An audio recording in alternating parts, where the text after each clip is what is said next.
Even though very late this year, the 2023 State of JavaScript survey is here to provide valuable insights into emerging trends and future directions in the web development landscape. They released the survey about 6 months into 2024 because of their ambiguous workloads, including launching a new State of HTML survey, creating new question formats, rewriting their data visualization codebase.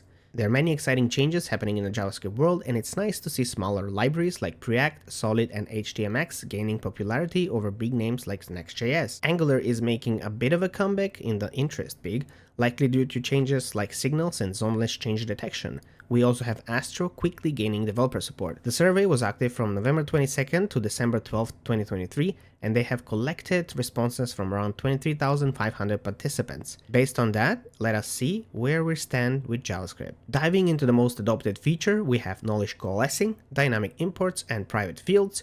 Moving on to the most used browser APIs, we have WebSockets, progressive web apps are gaining some traction, and they are followed closely by the geolocation APIs. It is nice to see that PWAs are not dead yet. This year, the State of JavaScript decided to identify developer pain points, and here we have the top 3 contenders: static typing, ESM and CommonJS, and of course the dates. Moving on to the one thing we're all waiting for, the front-end frameworks and meta frameworks. In the front-end world, judging by the usage, React is still taking the lead, followed by Vue, which took me by surprise, and then after that we have Angular. Interest-wise, Svelte is taking the lead, no surprises there. It is also nice to see that HTMX is gaining some traction. Front-end happiness. On a scale from 0 very unhappy to 4 very happy, it seems that the JavaScript community's happiness is declining year by year. Maybe because in the JavaScript world there's always room for another framework of the day to dominate the world. Now to the meta frameworks. Meta frameworks are gaining a lot of popularity lately, especially Next.js, and no surprises here either. It's being followed by Nuxt and Gatsby and SvelteKit. But look at the interests. We have Astro taking the lead, followed by SvelteKit.